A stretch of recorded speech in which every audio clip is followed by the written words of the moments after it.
I thought it'd be appropriate to wear my CSULB shirt for this video. Hello everyone, welcome back to my channel. For today's video, I'm going to be doing a CSULB everything video. This video has been requested because I have a lot of questions. I get a lot of questions from you guys, and I thought it'd be best that I just address it all in one video and kind of talk a little bit about everything. So I thought I'd quickly talk about all the things CSULB in regards to like dorming, expectations versus realities of Long Beach, how I got in / like what I did in high school to get into Long Beach, just kind of like stuff like that, just so you guys can get an idea of who I am academically and like what Long Beach is like academically, and also social life and just like dorming. So first things first, kind of getting into Long Beach. So I am from a nearby city. So if you guys didn't know this, Long Beach, and I know that other schools have this, it's like a pack with your, it's not a pack, I honestly don't know what it's called. It probably has like some super academic term, fancy, whatever. But it's basically, you are most likely to get into the school that you are closer to. Everyone knows this. If you live in San Diego, you're most likely to get into the schools in San Diego. Like Cal State's wise. If you live in LA, you're most likely to get into Cal State LA. If you live in like areas surrounding Long Beach, that's Downey, Norwalk, Bellflower, Southgate, I'm trying to think of other ones, Lakewood. Like all of those, you're most likely to get into Long Beach. If you live in Long Beach, you're most likely to get into Long Beach. Like, it's just kind of a known fact. And for me, I lived nearby. So I didn't live in Long Beach, but I lived in the city surrounding it. So I did get in, and I thought of this school as my safety. I'm going to be completely honest with you guys. I didn't think I was going to come to Long Beach. I had other schools in mind that I wanted to go to. Long Beach was like, yeah, I'm going to get in. I don't care.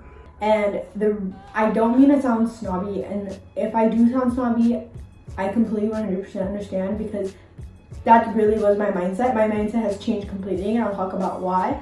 But that's just how I saw Long Beach, because when you know you're gonna get in, it's kind of like whatever. So I didn't try in high school for Long Beach. I tried in high school because I wanted to go to a different school that I'm not going to. So kind of just to like tell you guys my statistics or whatever, my GPA was a 4.0 in high school by the end of my senior year.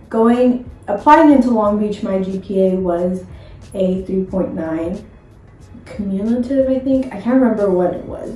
Exactly, like 3.8, 3.9. So I messed up my junior year, and that cost me a lot. So up until my junior year, I had a 4.1, and then it went down because of my junior year. So that's that. My SAT was an 1120, so I didn't have the highest SAT. I suck at tests, so I'm not surprised.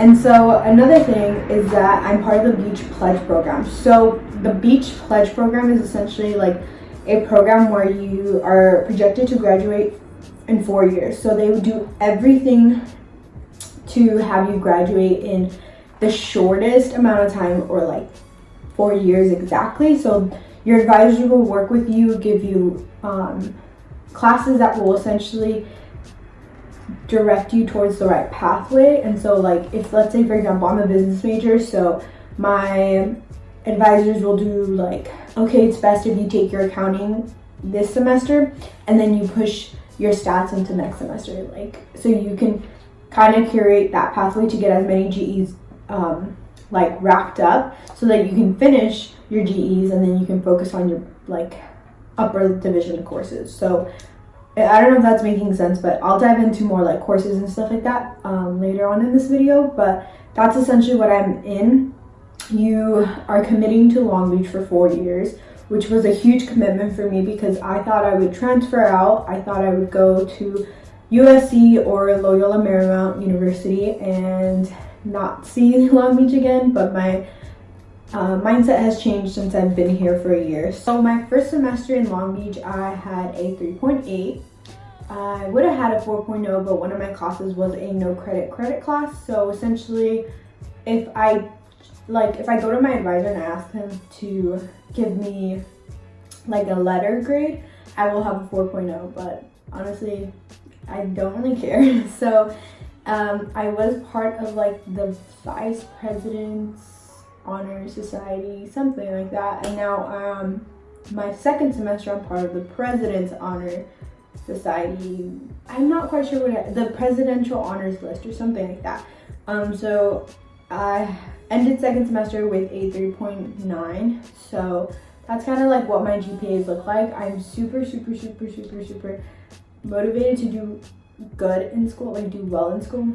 There goes my English, yeah. So I work really hard academically, not because like it's easy for me, because it definitely isn't, but because I want to do greater things, and I am already projected to graduate in 3 years. I think I talked about this in my last video, and so I just kind of want to keep that up. I don't know what the acceptance rate for Long Beach is. I'm so sorry. Probably could have Googled it, but like I said, if you are nearby, most likely you'll get in. If you aren't, I know it's really hard to get into the school, so best of luck. I do say the people who I talk to who are not around Long Beach and did get in, like a couple of my friends, they did have 3.5 or higher GPAs in high school. But I do know that when I applied to Cal States, you put into your GPA, you put in your SAT score, and it spits out a number. And if you qualify for low, like if your number is higher than the school's number that you're applying to, you'll get in. That's literally what my high school teacher told me, so I don't know how accurate that is, but that's kind of like the information I have to give you guys.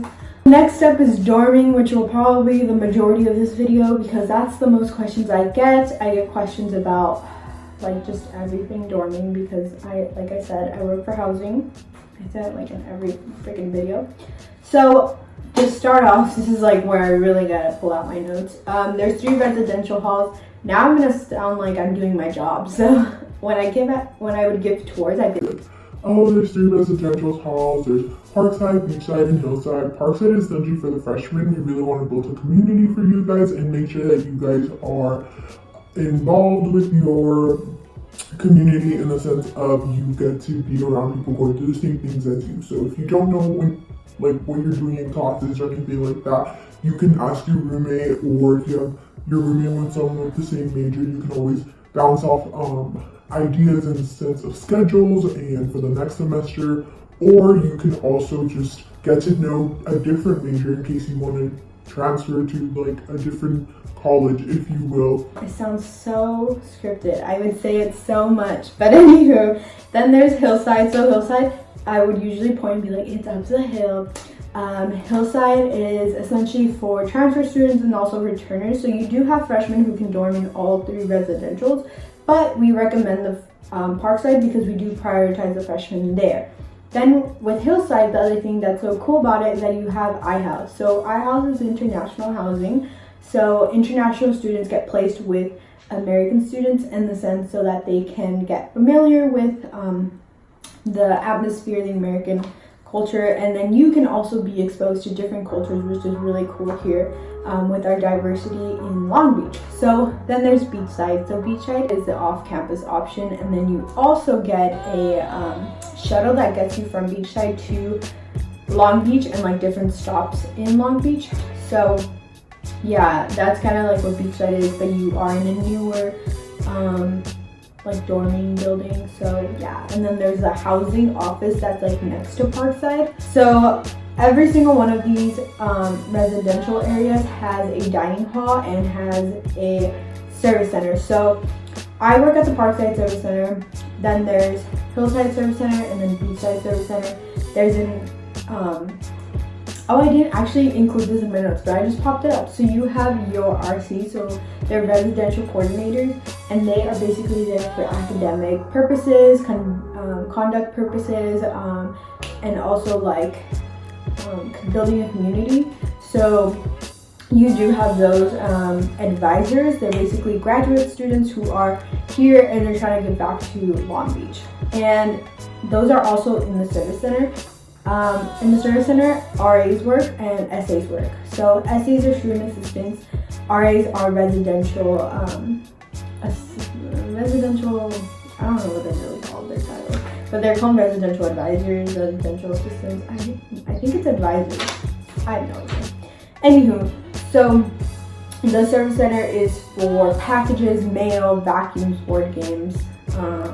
There's a water fountain in there if you want to refill your water bottle. There's your mailboxes, which you get keys to. That's for that. There's also like an area where you can do homework. So I'm going blank. Where you can do homework. So that's cool. That's in the service center. There's a dining hall in every single one of them. So you can. Okay, so your meal plans go in your ID, and you can swipe into any of the 3 dining halls whenever you want. If you're by Hillside, you don't have to walk all the way to Parkside. If you're hanging out with your friends at Beachside, you don't have to come back to Parkside. You can go into their dining hall because it's the same meal plan. Here is where it gets a little tricky with meal plans. There's 4 different types of meal plans. There's the 10, as in do 5. There's the 10 meal plan, which is basically you get 10 meals for the whole week. Each meal plan starts on a Sunday and ends on a Saturday. So essentially, Saturday, let's say you had one more meal and you're like, oh my god, I'm not going to eat tomorrow. But you are, because your new meal plan starts the next day. So that's kind of how that works. So 10 meals, that means that you can swipe in 10 times. That does not mean you can go in there and have 1 plate. Like, you can go into the dining hall and have as much food as you want because it's a buffet style. You go in, you literally pick as much food as you want. I'm like talking to you guys on my book.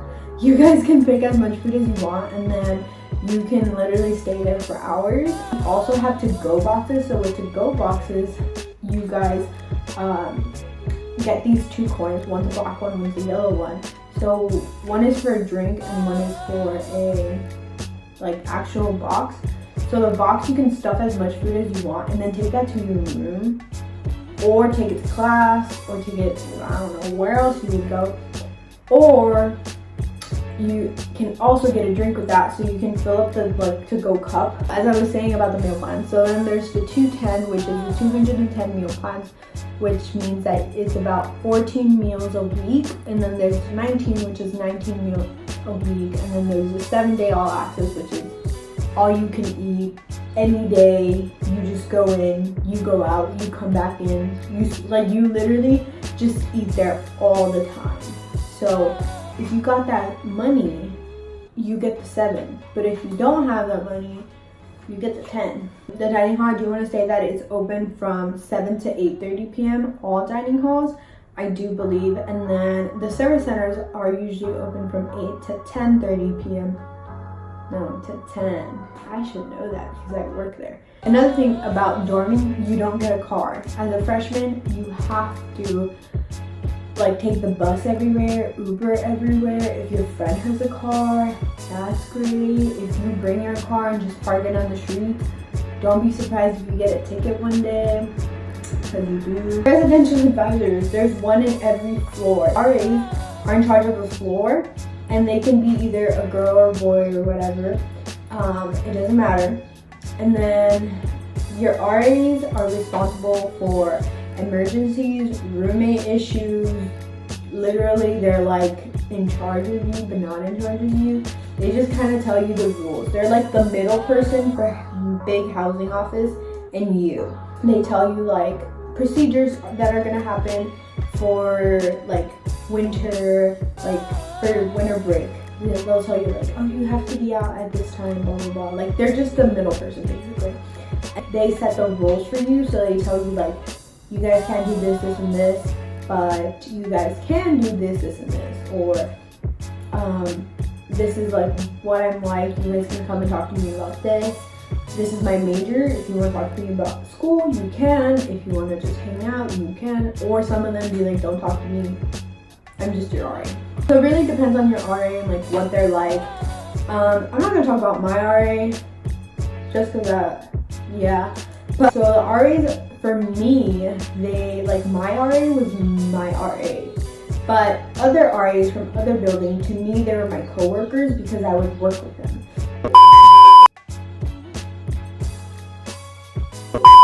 RAs do rounds. So rounds are basically when they come through your suite. So the little hallway boxing I was talking about. So they come into your suite and then they'll They'll basically say something like, good night, and then they'll leave. So what they're doing is that they're checking on you guys to make sure you guys aren't like being ridiculously loud, because trust me, some people at like 10 decide to start blasting their music for no reason. and they do rounds at 12. I do know that may be changing like the time wise, but don't be surprised if you just see an RA walk in and be like good night and then walk out, or like they do have access to your suites. They will never enter your room unless you're present and you give them permission, so don't worry about that. Okay, so the dorms, how they're set up is that it's a hallway, one side the girls, and then the other side is the boys. And then you share a room with one person, so it's a double. Parkside is only double. Each like residential college has its own little feature, if you know what I mean. Like Hillside has the singles, and then each side has the triples, but Parkside only has doubles. You then share a bathroom with your suite mates. So when you walk in, the first door you swipe into is your suite. That's 4 rooms in one little like hallway area, if you will. It's like a little box, and then there's little boxes in the box, if that makes sense. And then you guys have a bathroom. The bathroom has 2 sinks, 2 showers, and 2 toilets. No, it's 3 sinks. There you go. And then it's a pretty big space, and then you share that with another suite. So in a sense, there's 14 girls sharing this bathroom. But it's much bigger than you think, and also not everyone wakes up at the same time to get ready, and no one gets ready in the bathroom. Like, no one does their makeup in the bathroom. Everyone does their makeup in their room. No one gets ready in the bathroom. Everyone does that in their room. You just go into the bathroom to shower, use the restroom, wash your face, brush your teeth, whatever you have to do, and you get out. So LLCs are living and learning communities. So there's 4 of them at Parkside. They're only at Parkside. One thing that I got a lot of questions of was, will my roommate, if I'm an LLC, why can't I request my friend? Why can't I request this person? Here's the thing. If you said you wanted to be an LLC and you got into an LLC, you can only pick a person who also is in the same community as you. There's business, liberal arts, health and wellness, and STEM. So with an LLC, you get a FIR, that's a faculty in residence. So they are faculty in residence. They are there for advising, academic advising. They host programs, events in your building for you as a student. So there are 3 breaks you get in the school year for Long Beach. Long Beach is a semester system.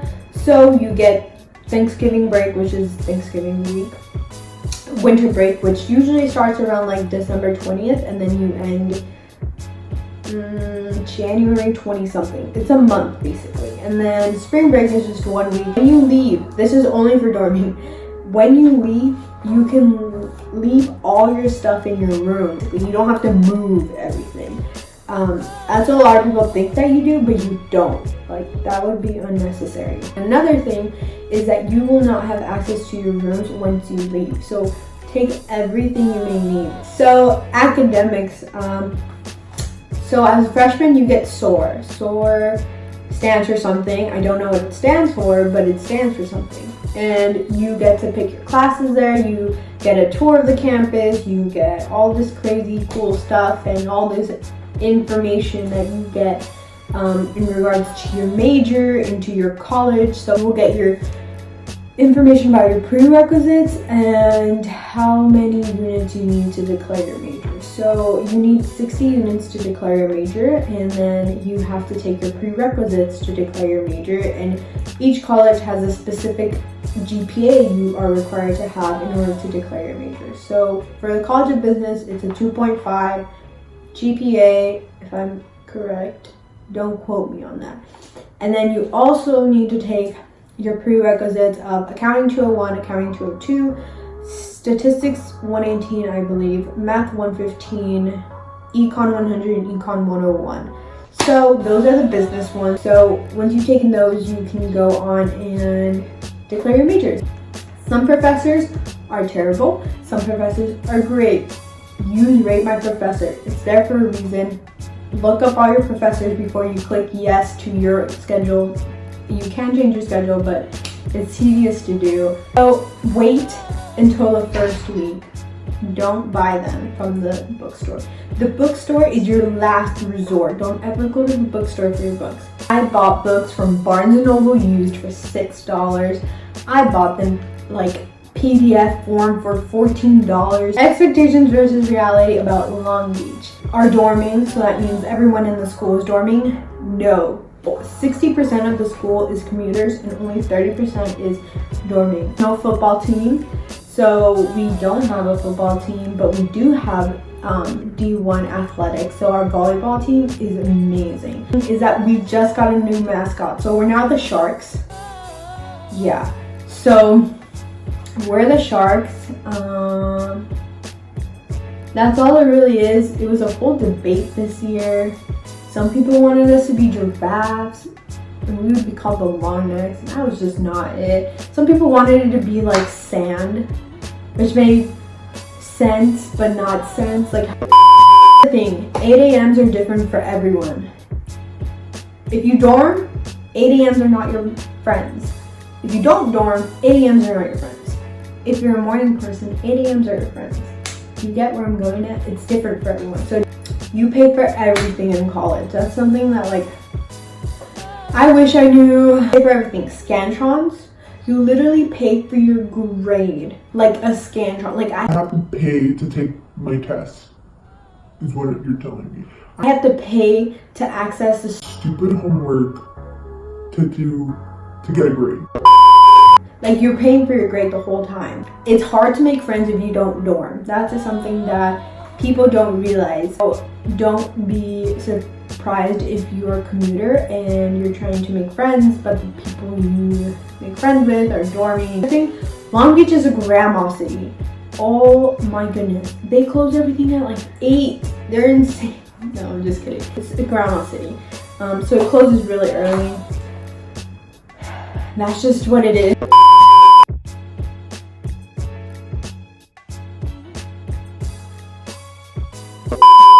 Hall gets old, so don't expect to eat there all the time, because definitely you will have times where it's like, and Postmates and Uber Eats are your best friends, so that's that. So this video is probably really long, I have no idea, but we're gonna talk about roommates, and that's the last topic for this video.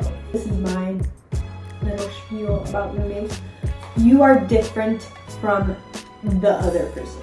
I cannot emphasize this enough. People think that the person they are living with is entitled to be like them and mold into their routine. But here's the thing, you have to sacrifice things, they have to sacrifice things. It's a compromise. You guys are literally in this little cube living together, and you guys have to compromise. So you literally are living with a stranger, and you have to get to know them, and it's going to be hard, and you have to be like open to the idea of change and the idea of compromising, the idea of understanding, respect, communication. You have to communicate. Like, if it bugs you that they leave their lamp on, let them know.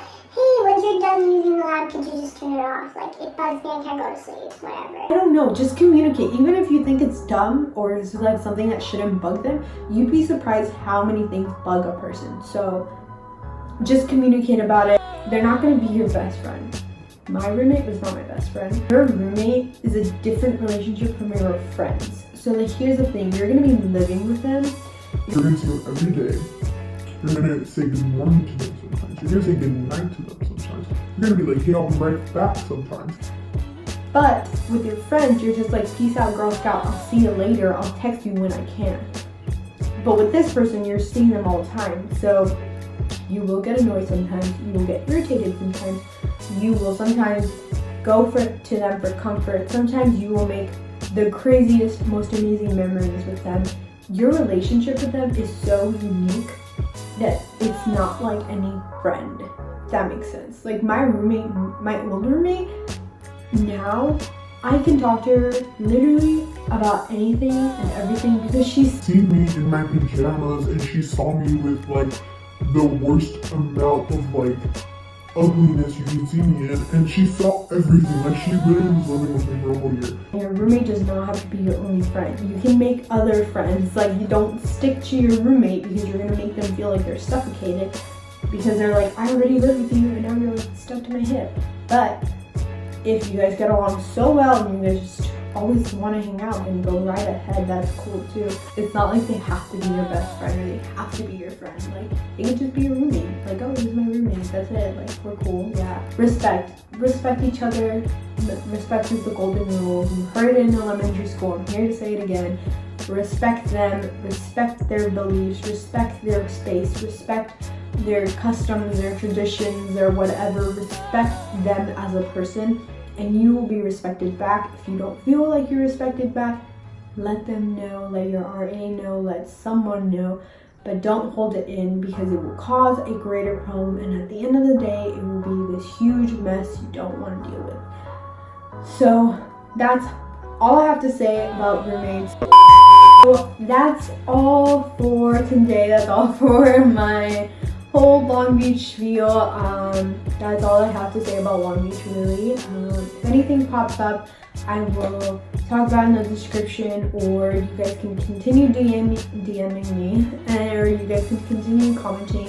I will not stop answering. I will always try to do my best and help you guys out because I know, coming from a first generation student, I had no idea about anything. And I know that these videos are super helpful for some of you. So yeah, that's all I really have to say. I hope you guys enjoyed this video, and leave any more questions about Long Beach down below, and I'll talk to you guys in my next video. Thanks for watching.